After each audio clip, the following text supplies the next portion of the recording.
Hello friends. Today जो article हम analyse करने वाले हैं वो द हिंदू में अगस्त 18 को पब्लिश हुआ है और इस आर्टिकल का टाइटल है what is criticism and what is contempt. और ये आर्टिकल के ऑथर हैं गौतम एस रमन, जो कि एक एडवोकेट हैं और मद्रास हाई कोर्ट में प्रैक्टिस करते हैं। तो ये आर्टिकल का कॉन्टेक्स्ट वही है जो अभी सुप्रीम कोर्ट ने प्रशांत भूषण को कंटेम्प्ट ऑफ कोर्ट का गिल्टी घोषित किया है। तो ये आर्टिकल उसी के संदर्भ में है।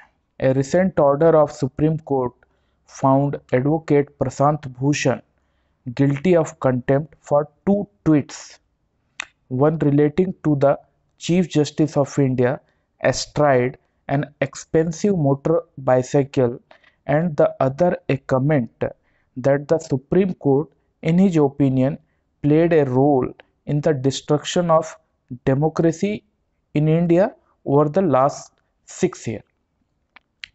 सो यहाँ पर क्रिमिनल कंटेम्प्ट, इसको भी हमें देखना है कि दो तरीके की कंटेम्प्ट प्रोसीडिंग्स होती हैं और यहाँ पर जो हम बात कर रहे हैं वो क्रिमिनल कंटेम्प्ट की बात कर रहे हैं। और दूसरे तरीके का कंटेम्प्ट वो होता है जबकि विलफुली डिसोबीडियंस किया जाता है लिटिगेंट के द्वारा या फिर जो भी ऑफिशियल्स को कोर्ट इंस्ट्रक्ट देती है, तो उस केस में भी कंटेम्प्ट ऑफ कोर्ट लगता है। लेकिन यहाँ पर हम क्रिमिनल कंटेम्प्ट की बात कर रहे हैं। तो criminal contempt section 2C of the contempt of court act 1971 से डिफाइन होता है, which define criminal contempt as the publication of any matter or the doing of any other act which scandalize or lower the authority of any court or prejudices or interfere with the due course of any judicial proceeding or obstruct the administration of justice. So यहाँ पर criminal जो contempt है court का उसको किस तरीके से define किया गया है क्रिमिनल कोर्ट एक्ट 1971 के द्वारा। तो हम यहाँ पर देखते हैं कि जब कोई भी मैटर पब्लिकेशन होता है और या कोई ऐसा एक्ट जो कि स्कैंडलाइज करता है या किसी भी पब्लिकेशन से या उसके एक्ट के द्वारा जुडिशियल अथॉरिटी लोअर होती है या फिर किसी भी तरीके से जो जुडिशियल प्रोसीडिंग है उसको इंटरफेयर करने का प्रयास किया जाता है या ऑब्स्ट्रक्ट करने का प्रयास किया जाता है, तो जो जुडिशियल प्रोसीडिंग को में अगर इंटरफेयर होता है या ऑब्स्ट्रक्शन होता है तो ये सारे जो एक्ट हैं ये सारी चीजें कंटेम्प्ट ऑफ कोर्ट के तहत इन पर कार्रवाई होती है।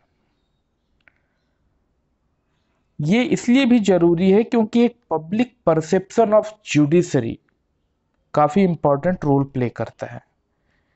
लोगों का जुडिशरी के प्रति जो भरोसा है, जो ट्रस्ट है, वो किसी भी तरीके से अंडरमाइन नहीं होना चाहिए, क्योंकि ये देश में लॉ के लिए, देश में डेमोक्रेसी के लिए, देश में जो भी दूसरे इंस्टीट्यूशन काम कर रहे हैं उन सब को स्ट्रेंथन करने के लिए और देश की व्यवस्था को सुचारू रूप से चलाने के लिए हमें जुडिशरी को जो अनवांटेड मलाइस या मोटिवेटेड अटैक से प्रोटेक्ट करना बहुत जरूरी है।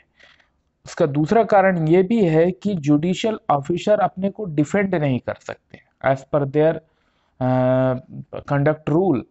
वो उनके ऊपर कोई भी जो एलिगेशन लगता है उसको वो उसके बारे में उसको काउंटर नहीं कर सकते हैं, उसका रिबटल नहीं दे सकते हैं। तो यहाँ पर ये जरूरी है कि उन्हें अनवांटेड मलाइस या मोटिवेटेड अटैक जो कि गलत है, फैक्चुअल नहीं है, ऐसे अटैक से उन्हें प्रोटेक्ट करना भी जरूरी है, क्योंकि ये अगर हम नहीं करते हैं तो ये हमारी जो जुडिशियल व्यवस्था है जिस पे लोगों का विश्वास है उसको कहीं ना कहीं अंडरमाइन करता है और ये पूरे स्टेट या पूरे डेमोक्रेसी को अंडरमाइन करता है। तो public perception of judiciary play a vital role in the rule of law. An attack on a judge in his or her official capacity denigrates the judiciary as a whole and should attract a contempt of court law. Similarly, obvious misstatement with malicious intent seeks to bring down public confidence in the court or seek to influence the court should also attract a contempt of court. लेकिन इसके साथ ही हम ये भी देखते हैं कि किस तरीके से कॉन्स्टिट्यूशन हमें फ्रीडम ऑफ स्पीच का फंडामेंटल राइट देता है। तो किस तरीके से कोई व्यक्ति जो अपने फ्रीडम ऑफ स्पीच को यूज करते हुए अगर क्रिमिनल कंटेम्प्ट ऑफ कोर्ट करता है तो ये एक दुविधा की स्थिति पैदा होती है, क्योंकि इसमें दो लॉ को बैलेंस करते हुए जुडिशरी को एक्शन लेना है। इस तरीके से बैलेंस की किसी भी व्यक्ति का फ्रीडम ऑफ स्पीच भी ना प्रभावित हो और कोर्ट भी मैलिशियस मोटिवेटेड अनवांटेड अटैक से प्रोटेक्ट किया जाए जुडिशियल प्रोसीडिंग्स को या जजेस को। तो ये जो प्रेजेंट केस है प्रशांत भूषण वाला, ये इसी तरीके की डिलेमा दुविधा सुप्रीम कोर्ट के सामने पेश करता है। तो हम अगर फ्रीडम ऑफ स्पीच की बात करें तो freedom of speech is a fundamental right guaranteed to every Indian citizen under Article 19(1)(a) of the Constitution, albeit subject to reasonable restriction under Article 19(2). In C.K. Dafatari versus O.P. Gupta 1971 case, the Supreme Court held that the existing law of criminal contempt is one such reasonable restriction. तो हम यहां देखते हैं कि supreme court Bharat के citizen को freedom of speech as a fundamental right की guarantee देता है, लेकिन ये अनरिस्ट्रेन्ड नहीं है। इसकी कुछ टर्म्स एंड कंडीशन है और इसका जो एक रीजनेबल रिस्ट्रिक्शन इसमें इन्वॉल्व है, जिसका मेंशन आर्टिकल 19(2) में किया गया है। वो रीजनेबल रिस्ट्रिक्शन जैसा कि हम देखते हैं कि जो कंटेम्प्ट ऑफ कोर्ट एक्ट है वो उसको हम कंसीडर कर सकते हैं कि ये एक तरीके से फ्रीडम ऑफ स्पीच के जो गारंटी है फंडामेंटल राइट को, उसको रीजनेबली रिस्ट्रिक्ट करता है। कहने का मतलब ये है कि आप फ्रीडम ऑफ स्पीच के नाम पे कोर्ट या judicial proceedings, court as an institution, जज एज ए जुडिशियल ऑफिसर, आप उसको अंडरमाइन नहीं कर सकते हो in the name of freedom of speech. तो ये एक तरीके से एक रीजनेबल रिस्ट्रिक्शन आपके फंडामेंटल राइट जो कि फ्रीडम ऑफ स्पीच है उसके ऊपर इम्पोज करता है। अब अगर हम तीसरा पॉइंट देखें जिसमें कि हम इसके बारे में डिस्कशन करते हैं कि कोई जो कमेंट किसी के जज के फंक्शनिंग के किसी व्यक्ति एज ए जज और उसके एज ए फंक्शनिंग ऑफ जज के बारे में अगर कोई कमेंट किया जाता है तो उसको लेके क्या इम्प्लीकेशन होते हैं। If a comment is made against the functioning of a जज, तो जज की फंक्शनिंग मीन्स जो उसकी जुडिशियल फंक्शन है, अगर उसके फंक्शनिंग के बारे में कोई कमेंट एडवर्स कमेंट आता है और उसको सब्जेक्ट किया जाता है कंटेम्प्ट ऑफ कोर्ट एक्ट के तहत उसको एनालाइज किया जाता है, तो उसके एनालिसिस में क्या क्या चीजें इन्वॉल्व होती हैं। तो हम देखते हैं कि अगर कोई कमेंट हम पढ़ते हैं, सुनते हैं और जो कि लिखा गया है किसी जज की फंक्शनिंग के बारे में एज ए जुडिशियल ऑफिसर, तो यहाँ पर सुप्रीम कोर्ट का उसको किस तरीके से एनालाइज करती है अगर उसको कंटेम्प्ट ऑफ कोर्ट एक्ट के तहत उसको उस कमेंट को डील करना हो तो उसमें सबसे पहले चीज ये देखा जाता है कि वो कमेंट फेयर है या मैलिशियस कमेंट है। दूसरा उसमें एक डिस्कशन का पॉइंट ये रहता है कि जो जज है उसके ऊपर एज ए इंडिविजुअल उसके ऊपर कमेंट किया गया है या एज ए उसकी जो फंक्शन है एज ए जुडिशियल ऑफिसर उसके ऊपर कमेंट किया गया है। तो यहां पर कुछ फाइन प्रिंट है जिसे समझना जरूरी है। If the comment is made against the judge as an individual, the court would consider whether the comment seek to interfere with the judge's administration or is simply in the nature of libel or defamation. The court would have to determine whether the statement is fair, bona fide, defamatory or contemptuous. यहाँ पर समझने वाली बात यह है कि जज एक इंडिविजुअल भी होता है और जज एक जुडिशियल ऑफिसर भी होता है जिसकी एक सर्टेन फंक्शनिंग होती है।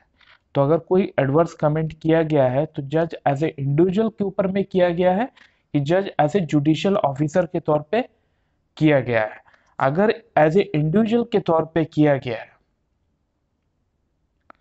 तो उसे फिर कोर्ट कंटेम्प्ट ऑफ कोर्ट नहीं माना जाएगा, फिर वो इंडिविजुअल का उस पे जो जज है उस पे वो लेबल या फिर डिफेमेशन का केस कर सकता है क्योंकि वो उसकी इंडिविजुअल पर्सनालिटी या उसके इंडिविजुअल स्टेप्स के ऊपर में कमेंट है। लेकिन जब same person as functioning as a judicial officer और उसकी फंक्शनिंग में अगर क्वेश्चन किया जाता है तो फिर एक तरीके से इंस्टीट्यूशन के ऊपर में अटैक है। तो यहां पर ये पॉइंट हमें समझने वाली बात है। A statement would not constitute criminal contempt if it is only against the judge in his or her individual capacity and not in discharge of his or her judicial function. Criminal contempt does not seek to afford protection to judges from statement which may be exposed to as an individual. Such statement would only leave the individual liable for defamation. तो यहां पर individual और judicial officer दोनों के बीच में distinction करना जरूरी है।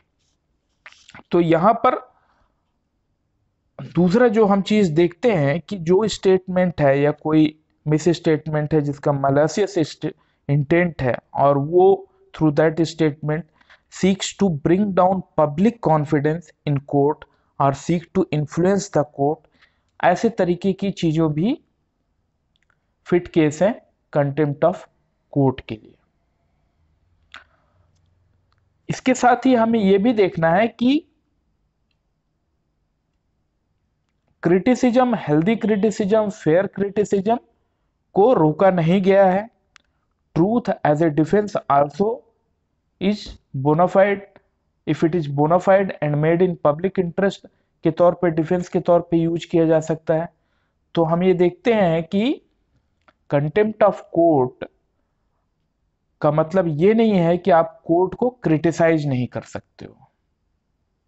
कंटेम्प्ट ऑफ कोर्ट में आप डिफेंस के तौर पे ट्रूथ को भी आप यूज कर सकते हो, लेकिन इंपॉर्टेंट ये है कि आपका जो स्टेटमेंट है, आपका इंटेंशन बोनाफाइड है, फेयर है और किसी भी तरीके से डिफेमेटरी नहीं है।